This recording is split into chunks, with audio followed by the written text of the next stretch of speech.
நஹ்மதுல்லாஹல் அலீம் வ நுஸல்லி அலா ரசூலிஹில் கரீம். அம்மா பாத். அன்பான பெரியோர்களே, ஜமாத்தார்களே, அல்லாஹ்வின் பேர் அருளினால் ஃபஜ்ருடைய தொழுகையை இமாம் ஜமாஅத்தோடு தொழுதுவிட்டு குர்ஆனின் விளக்கங்களை தெரிந்து கொள்வதற்காக நாம் அமர்ந்திருக்கிறோம். ரப்பு சுப்ஹானஹு வ தஆலா நம்முடைய எல்லா அமல்களையும் பரிபூரணமாக கபூல் செய்வானாக. ஆமீன். கயிறு பரக்கத்துகள் நிறைந்த நாளாக, கெட்ட முடிவுகளை விட்டும் முசீபத்துகளை விட்டும் உலகத்தின் ஆபத்துகள் அல்லாஹ்வின் படைப்புகளின் தீங்குகளை விட்டும் பாதுகாப்பு பெற்ற நாளாக அல்லாஹ் இந்த நாளை நமக்கு அமைத்து தருவானாக. ஆமீன். சங்கையானவர்களே, இதஸ்ஸமாஉன் ஷக்கத் என்கிற சூறாவில் நேற்றைய தினம் 6 வசனங்கள் வரைக்கும் நாம் தெரிந்திருக்கிறோம். 7வது வசனத்தில் அல்லாஹ் சொல்கிறான், ஃபஅம்மா மன் ஊதிய கிதாபஹு பியமீனிஹி. கியாமத் நாளில் யாருடைய பட்டோலை, நான் நேற்றே சொன்னேன், நாம் செய்கிற நல்ல அமல்கள் எல்லாம் நம்முடைய வலது தோள்புஜத்தில் இருக்கக்கூடிய மலக்கு பதிவு செய்கிறார். நாம் செய்கிற தீய செயல்களை எல்லாம் இடது புஜத்தில் இருக்கக்கூடிய மலக்கு பதிவு செய்கிறார். இந்த ரெண்டுமே நம்முடைய ஏடுகள். நாளை கியாமத்தில் அல்லாஹ் இதை மலக்குகளின் மூலமாக நமக்கு தருவான். இப்போ இதற்கு பெயர் தான் அமல் ஏடுகள் என்று சொல்வார்கள். இந்த ஏடுகளை கியாமத் நாளில் அல்லாஹ் யாருக்கு வலது கரத்தில் கொடுக்கிறானோ அவருக்கு என்ன நடக்கும்? ஃபஸௌஃப யுஹாஸபு ஹிஸாபை யஸீரா. அல்லாஹ்வுடைய விசாரணை மிக இலகுவாக அவருக்கு அமையும். ரொம்ப துருவிலாம் என்ன செய்ய மாட்டான், அல்லாஹ் கேள்வி கேட்க மாட்டான். கேள்வி கேட்பான், ஆனால் ரொம்ப துருவி என்ன செய்ய மாட்டான், கேள்விகளை கேட்க ஆரம்பிக்க மாட்டார். யாருக்குங்க? யாருடைய வலது கரத்தில் அவருடைய பட்டோலை கொடுக்கப்படுகிறதோ அவர்களுக்குத்தான். லேசா கேட்பான். எப்படி கேட்பான்? ரசூல்லா சொல்றாங்க, ஆயிஷா அம்மா இந்த ஆயத்துக்கு என்ன விளக்கம் அப்படின்னு ரசூல்லாட்ட கேட்கும்போது, அல்லாஹ் கியாமத் நாள்ல உனக்கு இன்னென்ன நியாமத்துகள் எல்லாம் நான் செஞ்சேனா என்று அந்த அடியானுக்கு ஞாபகப்படுத்துவான். அந்த அடியான் சொல்வான், ஆமா நீ எனக்கு அருள் புரிந்திருக்கிறாய், நீ எனக்கு நியாமத் செய்திருக்கிறாய். இந்த அடியார் சொல்வார், இவ்வளவு நியாமத்து செய்திருந்தும் நீ எனக்கு இந்தந்த நேரத்தில் மாறு செய்தாயா, இந்த இடத்தில் வைத்து தீமை செய்தாயா, எனக்கு மாறு செய்தாயா? அந்த அடியார் சொல்வார், ரப்பே ஆமாம் ஒத்துக்கொள்கிறேன், சரி இருந்தாலும் உன்னை மன்னிக்கிறேன் போ. இதுதான் லேசான விசாரணை. இப்படி விசாரிப்பது தான் மிக லேசான விசாரணை. துருவி விசாரிப்பான் அல்லாஹ் சில பேரை.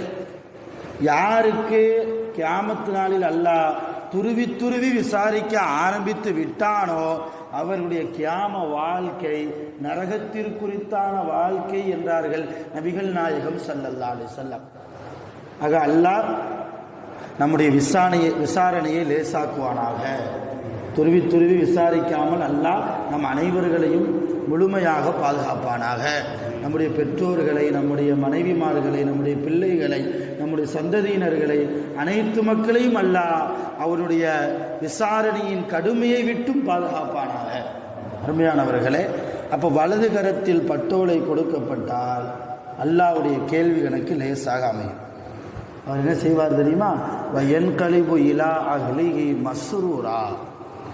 உலகத்தில் யார் யாரெல்லாம் தன்னுடைய குடும்பமாக இருந்தார்களோ, உலகத்தில் யார் யாரெல்லாம் என்னுடைய மனைவியாக, என்னுடைய தாயாக, என்னுடைய தகப்பனாக, என்னுடைய அண்ணனாக, தம்பியாக, அக்காவாக, தங்கையாக, என்னுடைய பிள்ளையாக, என்னுடைய மருமகனாக, மருமகளாக, பேரன் பேத்திகளாக இருந்தார்களோ அவர்களிடத்தில் அந்த மனிதன் சந்தோஷத்தோடு ஓடுவான்.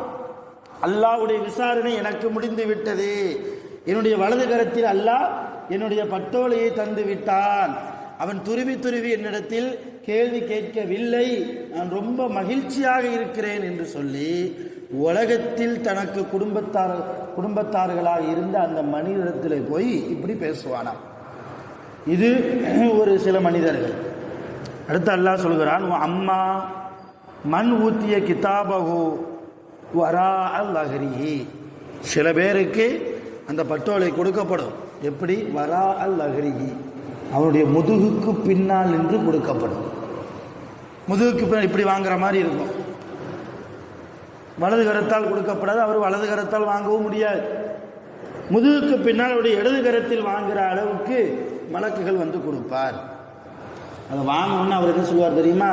ஃபஸௌஃப யதுஉ சுபூரா, ஐயோ எனக்கு கேடு வந்து விட்டதே, ஐயோ எனக்கு நாசம் வந்து விட்டதே, நான் செய்த அமல்கள் தீமைகளுடைய பட்டோலைகள் எல்லாம் எனக்கு முதுகுக்கு பின்னால் கொடுக்கப்பட்டு விட்டதே, என்னுடைய நிலைமை என்னாகுமோ, அல்லாஹ் என்னை சொர்க்கத்தில் போட மாட்டானே என்று நினைத்து அவன் இப்படி புலம்புவானான். ஃபஸௌஃப யதுஉ சுபூரா, ஐயோ எனக்கு கேடு வந்து விட்டதே, நாசம் வந்து விட்டதே. கடைசியில் எங்க போவான் தெரியுமா? யஸ்லா ஸஈரா, நரகத்திலே அவன் நுழைவான். நரகத்திலே அவன் நுழைவான். இன்னஹு கான ஃபீ அஹ்லிஹி மஸ்ரூரா, அவன் எப்படிப்பட்டவன் தெரியுமா? உலகத்திலே வாழ்கிற போது அல்லாஹ்வை மறந்து, குர்ஆனை மறந்து, ஹலால் ஹராமை மறந்து, பாவமான காரியங்களை செய்து, தொழாமல், குர்ஆன் ஓதாமல், சதக்காக்கள் செய்யாமல், வசதி வாய்ப்பு இருந்தும் ஹஜ்ஜி செய்யாமல், உம்ராக்கள் செய்யாமல், இல்லையா, தன் குடும்பத்தார்களோடு சந்தோஷமாக வாழ்ந்தவன் என்று அல்லாஹ் சொல்கிறான். இப்போ யார் ஹலால் ஹராமுக்கு பயப்படவில்லையோ, அல்லாஹ்வை மறந்து வாழ்கிறார்களோ, குர்ஆனுடைய தொடர்பு இல்லாமல், பள்ளிவாசலுடைய தொடர்பு இல்லாமல் யாரெல்லாம் வாழ்கிறார்களோ அவர்களுக்கு இந்த சூரா, இந்த ஆயத் மிகப்பெரிய படிப்பனை. அடுத்து அல்லாஹ் சொல்கிறான், அந்த மனிதன் எப்படிப்பட்டவன் தெரியுமா? எந்த மனிதன்? எவனுடைய முதுகுக்கு பின்னால் அவனுடைய பட்டோலை கொடுக்கப்படுமோ, எவன் நாளை கியாமத் நாளில் எந்த மனிதர் ஐயோ எனக்கு கேடு வந்து விட்டதே என்று புலம்புவாரோ அப்படிப்பட்ட மனிதர் இன்னஹு லன்ன அல்லையஹு, உலகத்தில் வாழ்ந்த போது அவன் இப்படி நினச்சிக்கிட்டான். என்ன நினச்சிக்கிட்டான்? கபருக்கு பின்னால் எந்த வாழ்க்கையும் கிடையாது, கபருக்கு போயிட்டா எந்த சுகத்தையாவது அனுபவிக்க முடியுமா? உலகத்தில் வாழ்கிற போதே எல்லா சுகத்தையும் அனுபவித்துக் கொள்வோம், கபூரில் அல்லாஹ் என்னத்தை போட்டு கேள்வி கேட்க போகிறான் என்றெல்லாம் கபருடைய வாழ்க்கையின் மீது நம்பிக்கை இல்லாமல், கியாமத்தின் மீது பயம் இல்லாமல் வாழ்ந்தவன் என்று அல்லாஹ் சொல்கிறான்.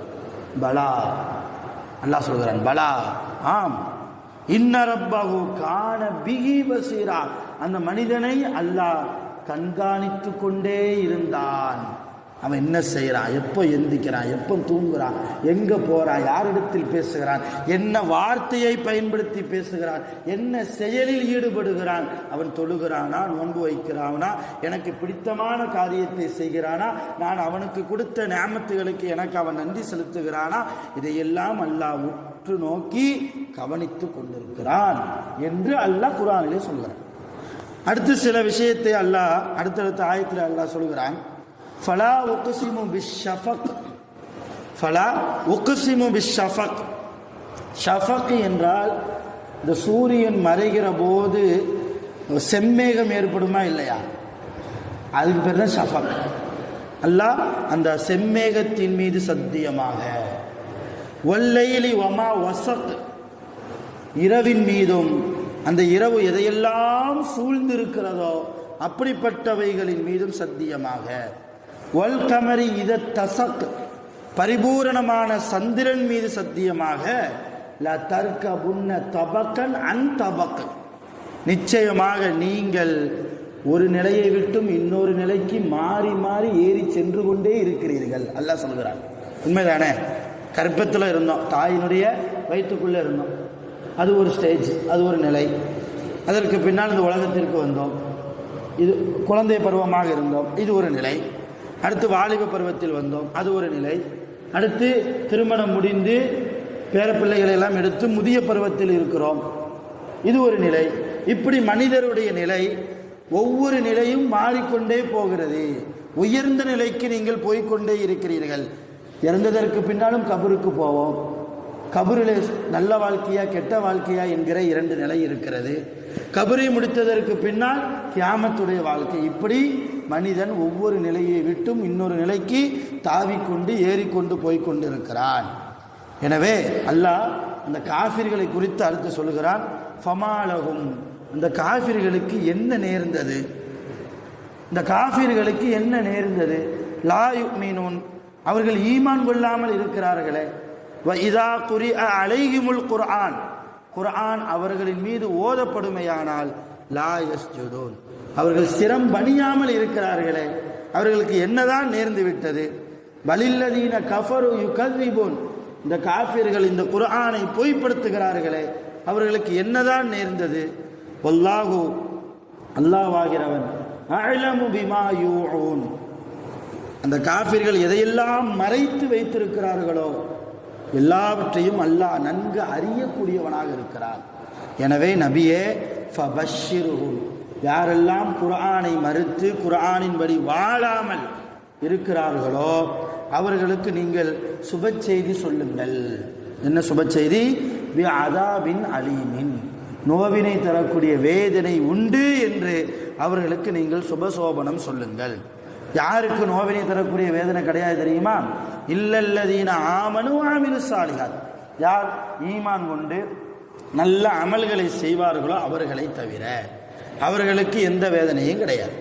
லஹும், அவர்களுக்கு அஜ்ருன் கைரு மம்னூன், எல்லை இல்லாத எந்த முடிவுமே இல்லாத நல்ல கூலி அவர்களுக்கு உண்டு என்று சொல்லி அல்லாஹ் இந்த சூறாவை முடிக்கிறார்.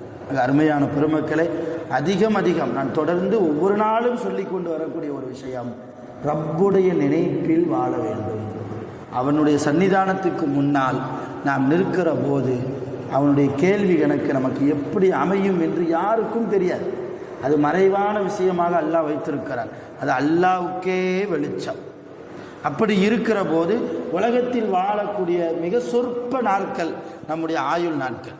நமக்கு முன்னால் வாழ்ந்த சமூக மக்களுக்கெல்லாம் 1000 வருடம், 2000 வருடம், 3000 வருடம் எல்லாம் கொடுக்கப்பட்டது. இன்னைக்கு நம்ம மனிதருடைய வாழ்க்கை 60க்கும் 70க்கும் மத்தியில் உள்ள வாழ்க்கை தான். ஒரு ஆள் 70 தாண்டி போறாருன்னா அது போனஸுடைய வாழ்க்கை, அல்லாஹ் கொடுத்த நிஅமத். உண்மை அதுதான். ரசூல்லா சொல்லிட்டாங்க, 60க்கும் 70க்கும் மத்தியில் உள்ளதா எனக்கு உம்மத்துடைய வாழ்க்கை என்று ரசூல்லா சொல்லிட்டாங்க. 70 தாண்டி போறது அல்லாஹ்வுடைய மிகப்பெரிய அருள். அந்த அருளிலே வாழ்பவர்கள், அந்த அருளிலே நாமும் வாழ வேண்டும் என்று நினைக்க வேண்டும். அதற்காக துஆ செய்யணும். அந்த அருளிலே வாழக்கூடியவர்கள் அதிகமாக அல்லாஹ்வை பயப்படணும்.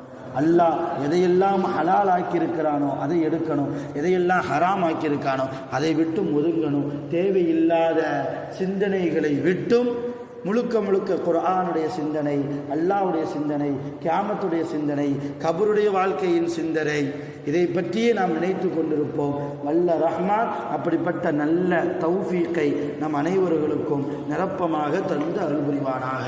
வஆகிரு தஅவானா அல்ஹம்துலில்லாஹி ரப்பில் ஆலமீன். சுப்ஹானல்லாஹி வ பிஹம்திஹி, சுப்ஹானல்லாஹி வ பிஹம்திஹி, அஷ்ஹது அன் லா இலாஹா இல்லா அன்த, அஸ்தக்ஃபிருக வ அத்தூபு இலைக். ஆமீன். சுப்ஹான ரப்பிக ரப்பில் இஸ்ஸத்தி அம்மா யசிஃபூன், வ ஸலாமுன் அலல் முர்ஸலீன்.